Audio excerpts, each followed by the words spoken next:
Hi everyone, I am Alex Harper. I am the founder of Women of Culture, which, for those who don't know me, Women of Culture is a community designed to connect, inspire, and empower women through meaningful engagement with the arts. And we have a very special guest today. This is part of our Women of Culture Wednesdays series where we are interviewing different artists about their works and process. And today we're going to be talking with Ayodele Casel, who is an actress, tap dancer, and choreographer, and was recently named one of the biggest breakout stars of 2019 by the New York Times. So I'm super excited to have her here. I'm going to have her join.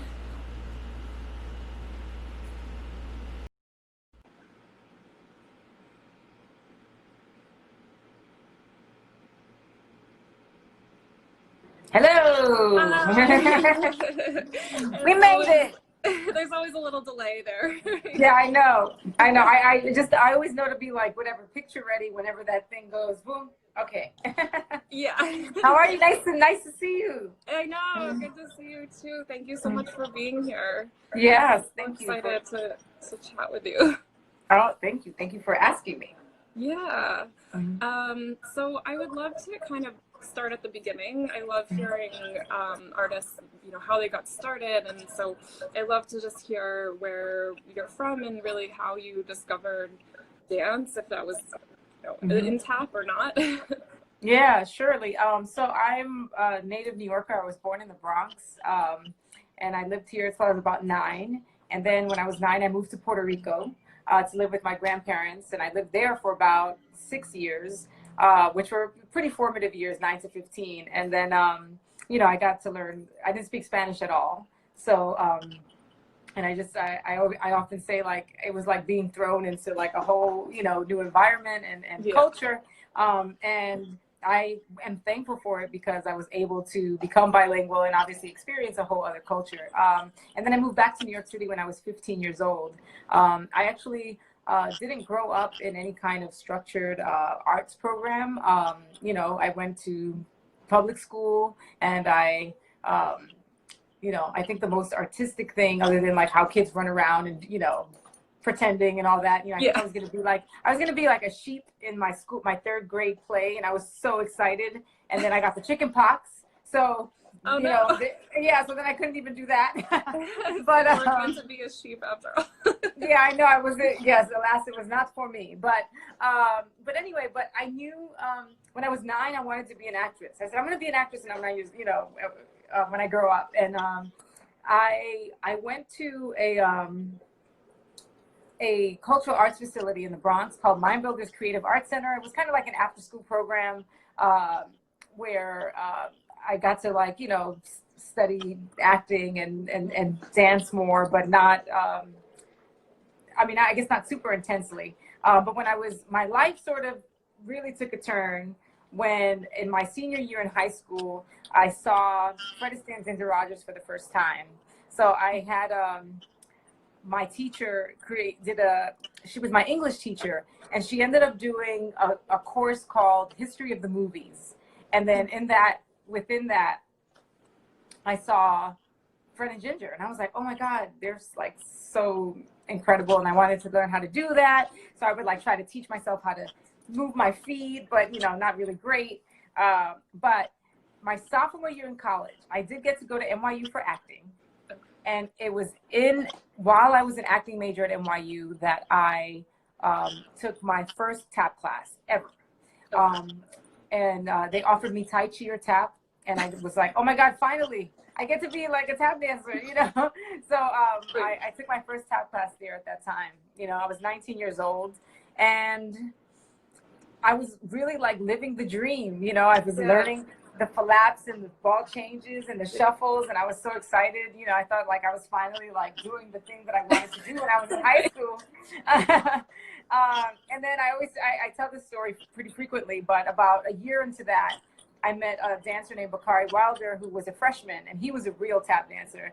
And he changed my life, because when he showed me and taught me what tap dancing was, and who it was connected to. Right. My entire perspective changed, you know? And then I became obsessed, and it has really, like, I have not stopped tap dancing since. I've been tap dancing since. Okay. No, it's really cool because in a way, by a lot of dance standards or whatever, you started sort of late, which is interesting. You didn't have that whole like ballet as a 5-year-old sort of thing. I did it, and you know something, people have asked me periodically, and certainly like they go, well, what other kind of dance do you do? I'm like, I'm just a tap dancer. Like I don't. There are no other tricks up my sleeve other than like salsa dancing, like because culturally and maybe you know bopping when it's a you know a good hip hop tune. But like other than that, tap dancing is my dance discipline. Yeah. It's what I've dedicated my life to. Yeah. Do you ever feel like, I mean, in a way that could actually be an advantage, or do you ever feel like it's a disadvantage? Like you wish you had more of that background? No, not really, because tap dancing for me has been so fulfilling, and it has been, and trust me, it is like, I'm still a student, you know, I'm still learning, and I'm still intrigued by it, and I'm still curious, and I'm still trying to figure it out. And I think that's what keeps me in it, even to this day, is like, because I can have a practice session or a performance that like feels the best thing ever, like I've got it, and then the next time I do it, it knocks me on my butt. So I go, oh man, I got to figure this out. So, and I like that. It keeps it exciting, you know? Yeah, for sure. Yeah, I wondered if you could talk a little bit more about what you mean when you said, you know, you met Bukhari Wilder. He was like a real tap dancer versus what you were doing before. Yeah, well, he was really steeped in the culture. You know, he was, he understood something about it that I hadn't been taught in those first classes. So when I was, you know, this is like remedial tap for actors that we were taking just to like learn how to like move our bodies on stage. Yeah. So, you know, I learned very formulaic ways of executing, like this is the vocabulary, and then let's put that vocabulary together. But it wasn't necessarily organic, and it wasn't necessarily, you know, particularly like musical, I think maybe, you know, and so when I met Bukhari, I'll give you an example. And I skipped this part of the story this time, but I'm gonna have to tell it. So I knew falap piti, falap heel, falap for change shuffle, hop step, falap shuffle, hop step, falap shuffle, hop step, step, right? Right? It's like boom, boom, boom, boom, right? Yeah. And so I always say this because I'm still friends with my college, you know, people, and I was the best in my class, which is not really saying a lot because we were all like pretty terrible, right? But I thought I was, but because I loved it, I thought I was really good. So when I met Bukhari, he took me through a mutual friend. He said, well, you want to jam? And I was like, yeah, let's jam. Let's go. I was like, I'm going to jam. So we went to this studio called Faisal's, which is on 47th Street and 8th Avenue.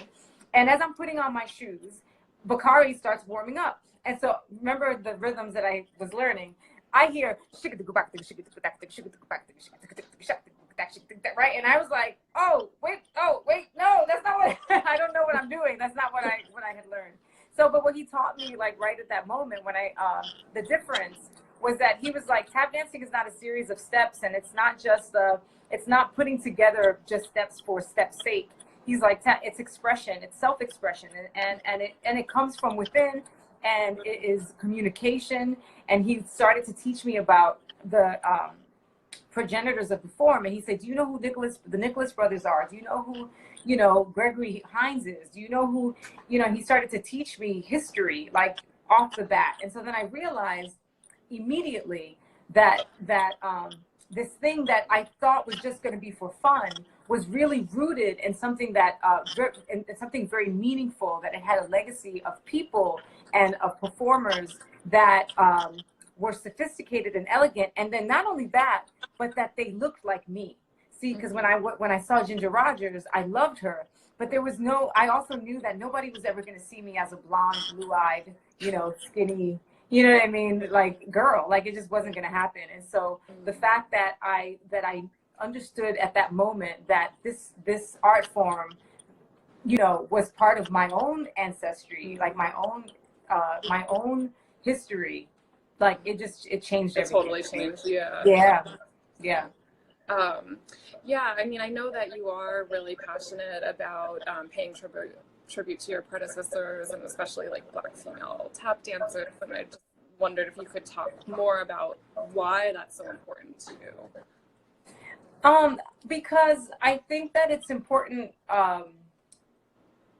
to know where you came from, to know, I think it's really empowering, not just for this art form, but in general, to know that you didn't just get plopped in here and some things are happening around you. Like that there's a connection between the present and the past, right? And that oftentimes, especially in this country, you know, there's a history that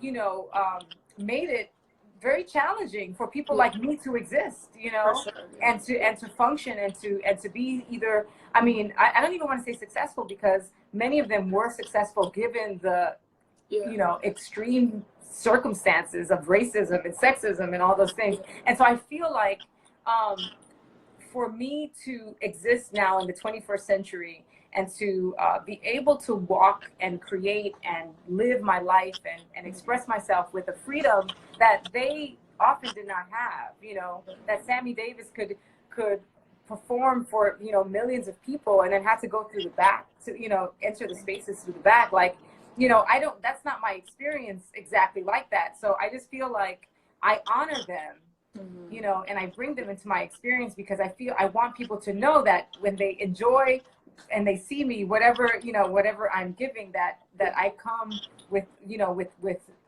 a history behind me, and that those people should also be acknowledged, you know. And also I was talking to Diane Walker this morning, who's one of, you know, the matriarchs of our you know, community, and I was saying that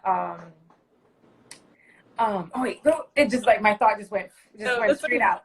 But I don't know. I just feel like it's important. It's just important to give voice and give a name to that, because, you know, living in general, you know, is beautiful and it has its challenges. So I think like the fact that we're alive is a victory, and so I think our victory should be celebrated and our lives matter. You know, our experiences, our family history matters. So that's why I always bring them up. You know? Yeah, no, I love that. I mean, because I feel like the times that I've seen you, the most recent show that you did at the Joyce Theater, like in September, and I was like, oh, I'm learning so much. You know, it's like so enjoyable, but I also like I love you getting that history as well. That a lot of times it anchors me. It anchors me. Yeah, and I really and I love that. I love that. That will never get old for me. That will never get old for me. You know. Yeah, I mean, I took tap dance as a kid, and, you know, I didn't learn about any of that. Yeah. I'm often, I'm sorry. I was going to say, like, I'm often surprised that, you know, that other forms don't, like, necessarily, like, dig into his history as much as we do. I really love that about our community. Yeah, that is interesting. I was thinking, like, ballet and, you know, like obviously modern, because you kind of have to learn like cram technique or whatever, but like a lot of times you don't always know all the backstory, or that's not emphasized. Oh my! What is is that your cat behind you? Yes. What's your cat's name? I want a cat so badly. I might give her to you. Sometimes I want to throw her out the window. No, but she's very sweet. So her name is Izzy. Hi, Izzy. Yeah. Izzy's like, yay. I love it. All right, she's gonna plop herself. All right, great. All right, I love it. So I know you also talk a lot about wanting people to hear and experience tap in a different way, and like, what does that mean to you? Well, I think that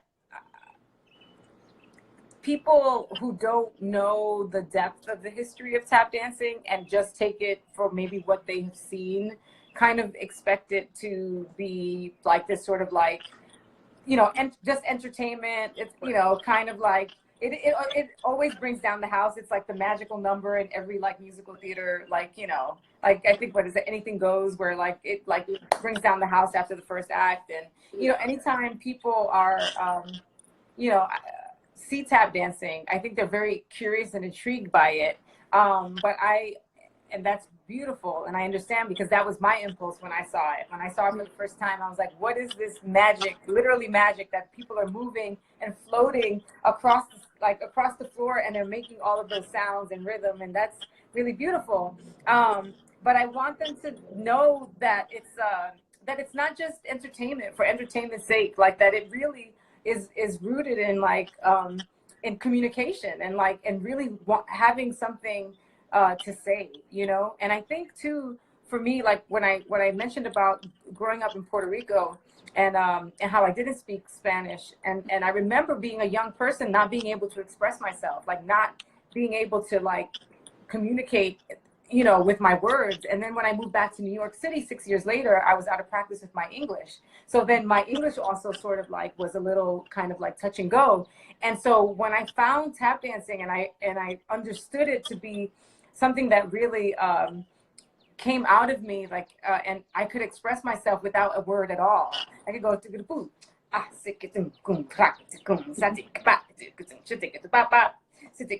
what I mean? Like, and yeah. That, like, that's communication, and that comes from my literally how I'm feeling, you know. Depending on my feeling on any given day, that might change, you know. And so I think when people can see, if people could see it, and appreciate that aspect of it, that improvisational, pure expression of one's like life and or feeling in the moment, that is how I want people to like appreciate it as well. Not only for the visuals, but for the heart of it, you know.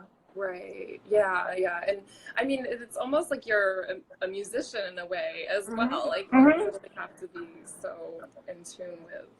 Totally. I mean, and I think it's because of its, you know, tap dancing and jazz music. You know, they grew up in this country, like, you know, like side by side, and they, you know, they influenced one another, as you know, as time went on.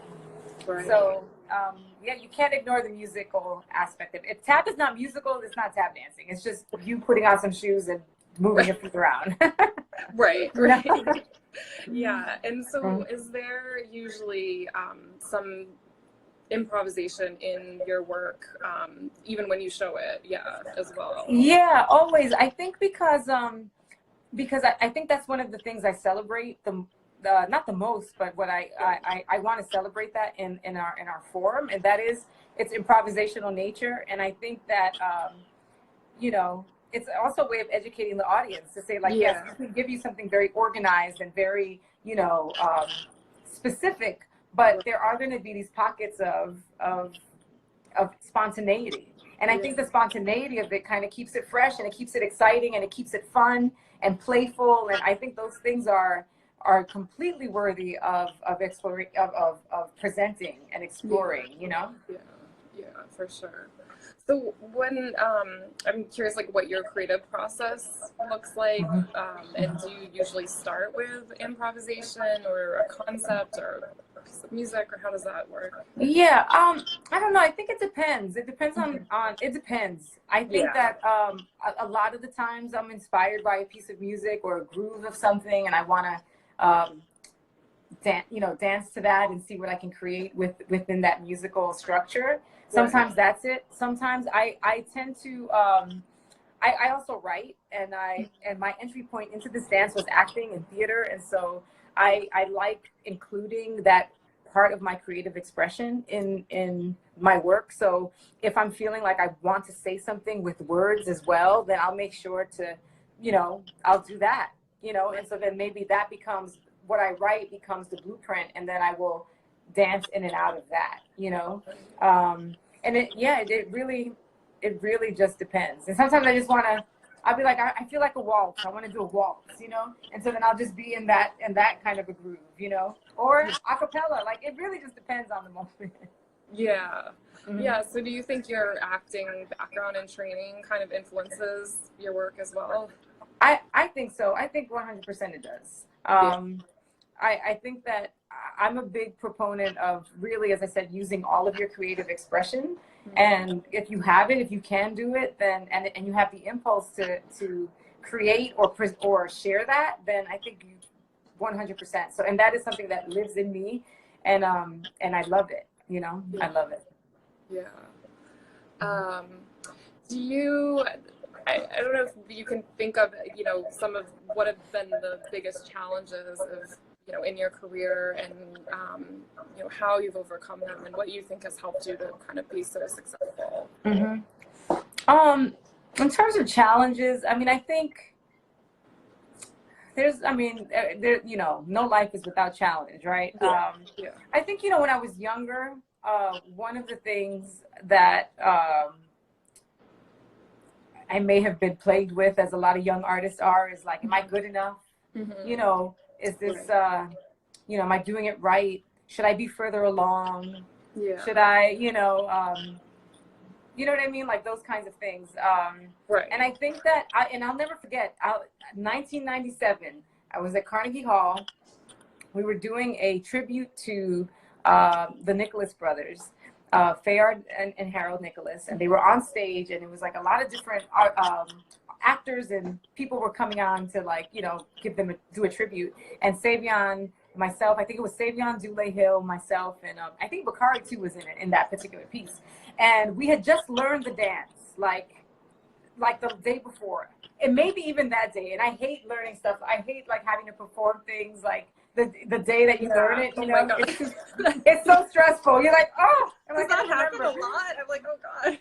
No, but you know, but it did that day. But but anyway, but I remember that I was like I was in the wings, and I was probably freaking out, like you know. And also, I had only been dancing for about 2 years at that time, you know. And whereas my peers were like, you know, really, really had a grasp on at least, you know, a lot of the, you know, more than just the basics. And so anyway, so I was like, I was trying to like do this, like remember, and Jimmy Slide was with us on the program, and Jimmy Slide, who was one of our greatest, you know, masters and heroes, he saw me, and he came up to me and he goes, "Don't compete." And he like, and I don't know if you know Slide, but Slide was like, he was a man of few words. You know, he was very direct in his talk and his speak. And so when he said that, I kind of looked at him like, wait, am I doing something wrong? Am I competing? What am I doing?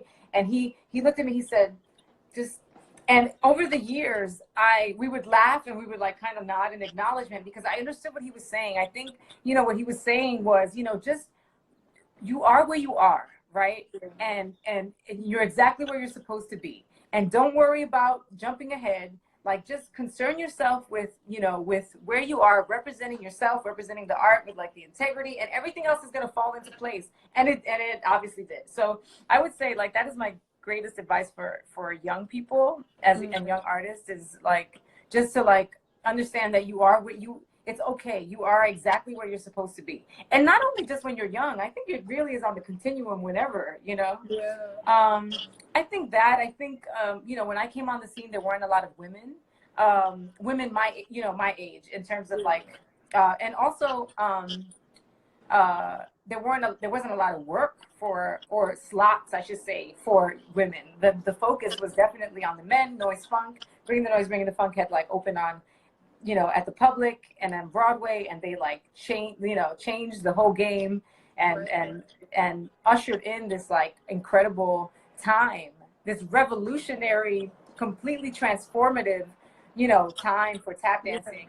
And the focus was on mostly male, and I didn't see any women, but I didn't care, because I wanted to dance so much that I just would go to everything, and I would just put myself in every single, you know what I mean, every single place that I could to like learn and just absorb what it was, you know. So you know, the challenge may have been perceived by other people as like, oh, there's no space for you, but for me, I'm like, you just have to show up. Just show up. Literally show up. You show up and you make a space, you know. You make a space. Right. Yeah. No, I mean, I think that's amazing that you persevered in that environment, and, you know, having maybe less experience or whatever than other people, and just like, I guess you're like kind of determination and hard work. And yeah, that too. I mean, I was obsessed. So it wasn't just like, oh, let me in. No, I was like, you know, I mean, when I talk about practice and obsessed, I used to do paddle and rolls for 4 hours, just one step at the same tempo for 4 hours. Oh my God. And I teach a lot. I tell kids, I'm like, can you just, I said, can you get your stopwatch out, you know, or put your timer. And I do it for 1 minute. And I said, let me know when a minute is done. And I'll go, dig, spank, step, heel, dig, spank, step, heel, dig. And then they're like, I'm like, what, how long is it? And they're like, 10 seconds. I'm like, okay, I'll keep going. You know? So just so that they understand like what 4 hours of doing something really, you know, looks like. But yeah, that's important too. Discipline and practice. Love it. Yeah. Mm-hmm.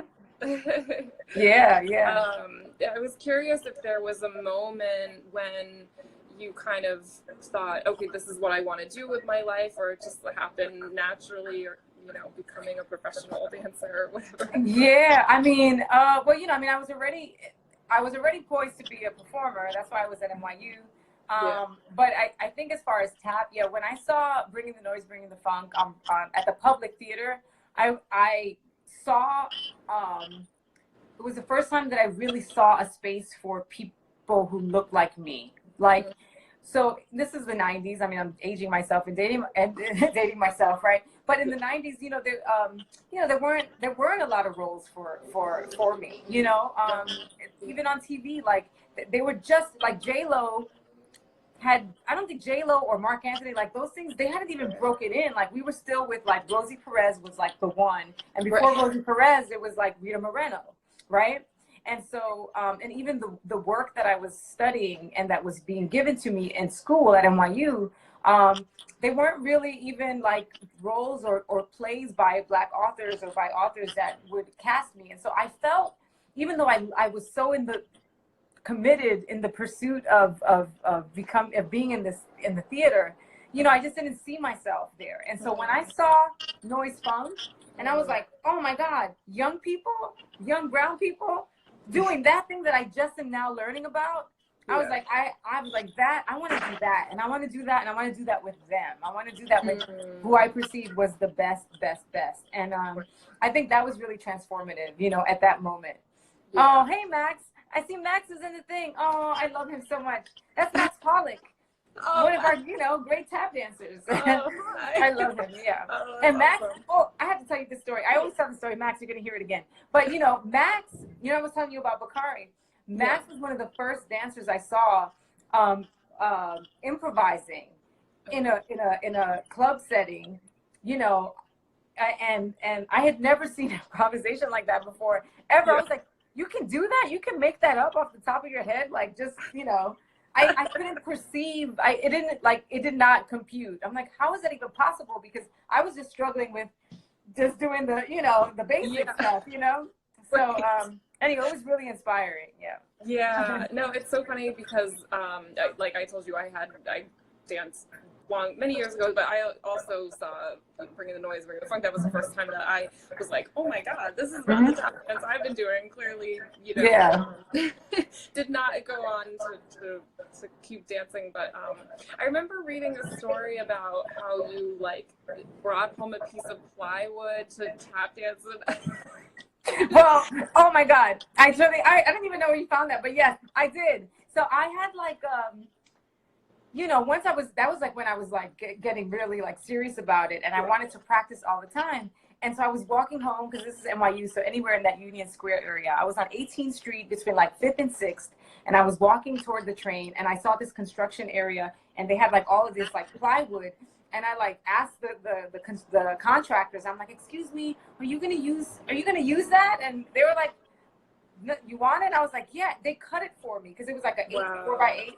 And I had this like 4x4, and I'm gonna do the thing with it. I was like literally like dragging it on my all the way on the 5 train station all the way to the Bronx. Oh my God, you were like, I am tap dancing no matter what. I actually I regret not keeping that board. I had it in here, like in the same house where I live right now. I live in the Bronx. I had it in the basement for a really, really long time. It probably has like, it had water damage and all this other stuff, but that was like my practice board, a piece of plywood that I got on the street, on 18th Street. So cool. Yeah. I love that video that I think you did with New York Times, and you're tapping on a piece of plywood. Yeah. Is that kind of like reminiscent of it is. That particular wood was much better quality.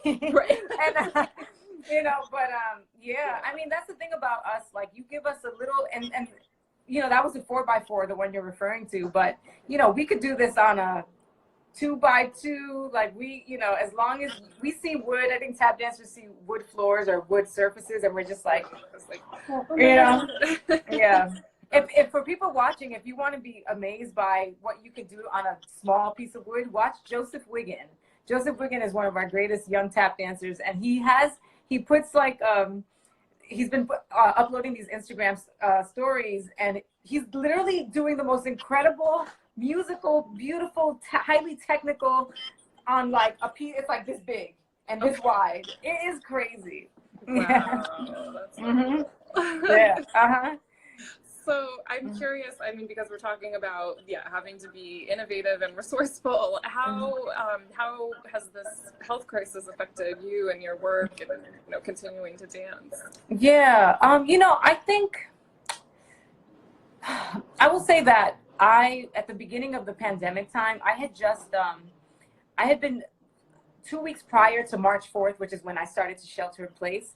I had been on 7 planes, 4 or 5 different cities, after giving my lecture at Harvard for my fellowship year, right? So I was like so tired. So when the government was like, New York said you can't go anywhere, I was like, yes, thank God. I don't want to go anywhere. I just want to sit down. But, you know, I recognize that I also, you know, I was very fortunate because I was still under fellowship with Harvard. So, you know, I still had a stipend that was still coming during this time, you know. And so I feel like, and I recognize that privilege, and I'm grateful for that. And thank you, universe, for that moment.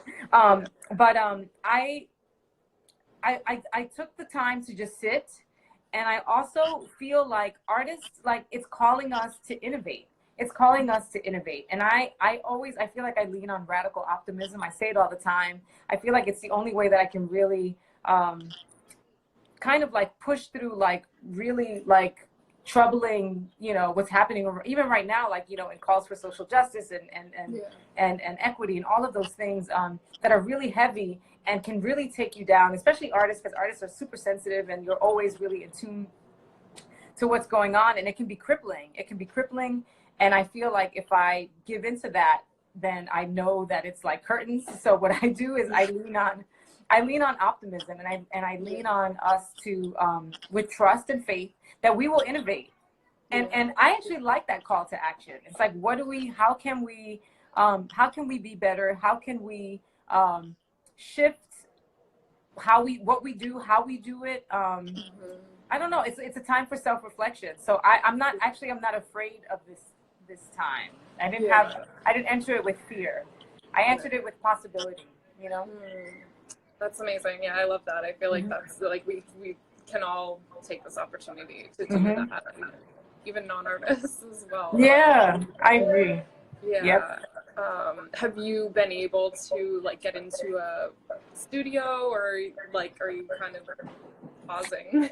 No, well, I have so I'm really fortunate because I live in a brownstone that I own. So Nice. and I live with my wife, and it's a three apartment brownstone, and we live on the 3rd floor, and our 2nd floor is what we call Original Tap House. You also call it at Original Tap House. And so and that's our workspace. So I have a whole front, like I have wood laid out in a whole front room. So I actually have been able to dance, you know, when I've wanted to.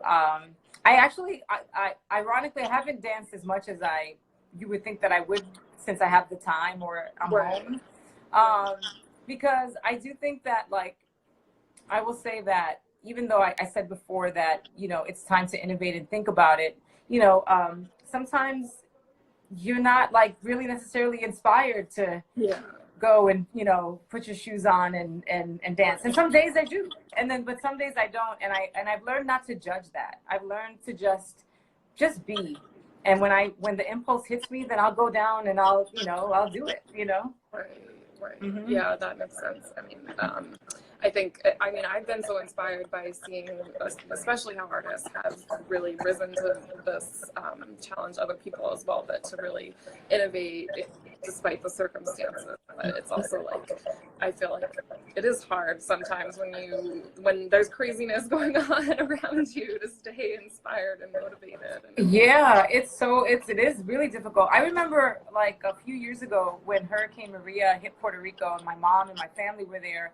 And it, for a long time, like that, when it first hit, and I was like in this mad scramble till I hadn't heard from them in like, I think it was like 9 days. And it was like the longest 9 days of my life. And then when I did hear from them, I realized the dire circumstances that we're in, and we kind of activated really quickly. And like, I started this relief fund, and we were doing these relief flights back and forth for my town. And I was like so busy and so like emotionally spent that when it was my mom, it took her 3 months to get water and electricity back, right? So for 3 months, they had no water, no electricity. And so by the time those things started to like kind of get back on track, I was so emotionally exhausted. I didn't want to do anything. I remember it felt kind of a little similar to like this pandemic time where it was like, I just want to sit, I need to sit down, and I don't feel inspired to move, write, create, nothing. I just like, my brain was like, you know what I mean? Right. Yeah. But we move past it. And then sometimes you wake up and like, you're inspired by music, or you're inspired by a story, or by a movie, or by the birds chirping outside, and I just lean, when I feel that little inkling of like, I lean into that right away, Right. Are you working on anything in particular at the moment that currently? Yeah. Yeah, I mean, I'm working on I'm actually working on a short series called Diary of a Tap Dancer, and I think there'll be some news about it soon. But I guess you heard it here first. The 6 people that are here. But I know, I was like, I don't know if you could share details, but yeah. Yeah, I think I think the bigger that is a very specific project. But I think what I am working on right now is amplifying the voice of my community. That is what I'm interested at this moment. In this moment in time, I feel very fulfilled by my journey and my career, or just like the trajectory of how things have gone. I feel like I've done a lot, and I feel really satisfied and fulfilled. And I feel like I want to like amplify the voices of my peers and the voices of the people who have lived within this forum. So this diary thing will be a community project, if you will. Oh, cool. Awesome. Yeah, and I also wanted to ask, because you always have sort of a message and seems like a mission coming through your work, and I especially at this moment where we're really having I think some good social upheaval and unrest happening, like what role you think artists can play, and if there's a role that you particularly want to play in that narrative. Yeah, I mean, I think the one thing that the great artists have done throughout time is reflect the times, and to reflect the truth of that, and to use their art to express that. We often think of Nina Simone and that kind of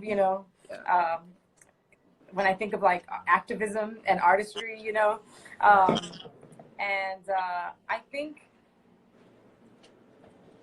I think to be an artist requires a tremendous amount of courage, bravery, self-reflection.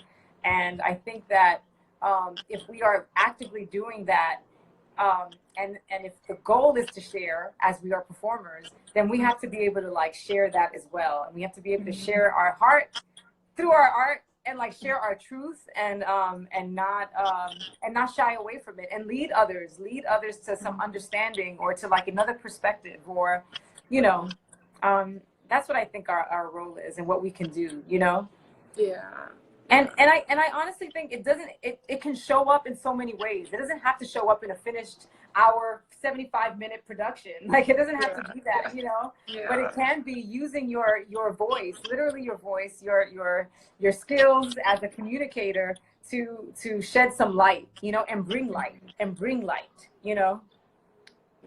Do you feel almost like a responsibility as an artist to do that, or that, you know, do you feel? I mean, I don't, maybe it's connected to being an artist. I just think it's my personality as a human being, as a citizen of the world and a citizen of the earth, you know. So I feel, I do feel a responsibility to, if I have the impulse to speak to, you know, to speak to injustice, to like say it, to say it and to show other people. I think that, you know, I feel like when we talk about art, one of the, like, I love this quote about your courage of expression, like, you know, encourages others to do the same, you know. And so I feel like when we talk about that as it relates to just telling your story, the same thing can be said of like speaking truth to power, or advocating for other people, you know, advocating for yourself. You advocate for yourself, you advocate for others. It encourages other people to do the same. And so that's what I mean about like leading the way, you know, and with you know, with courage, you know? Yeah, for sure. No, I mean, I definitely, I feel like you have so much courage in everything that you do. And oh, thank you.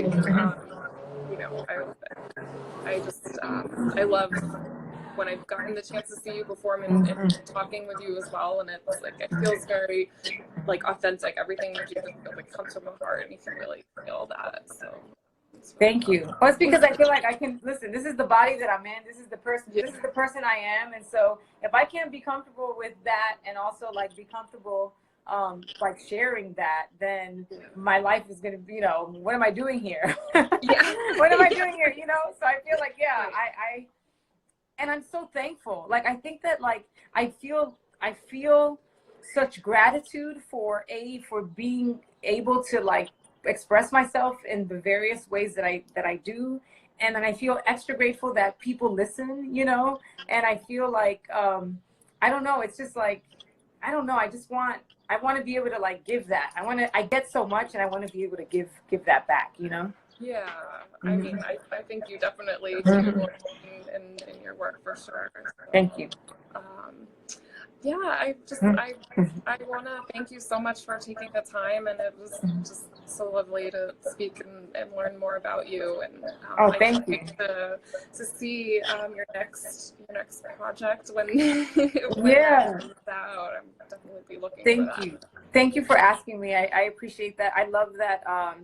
I think all of the opportunities to give artists a chance to like express themselves verbally too, you know, especially dancers, because I feel like oftentimes dancers are not asked to talk and to speak and to give voice to their experience. And I think that it's just a great thing. So thank you for asking. Thank you. Of course. Thank you. And hopefully we'll see each other one of these days soon. Yeah, I hope so too. Be well.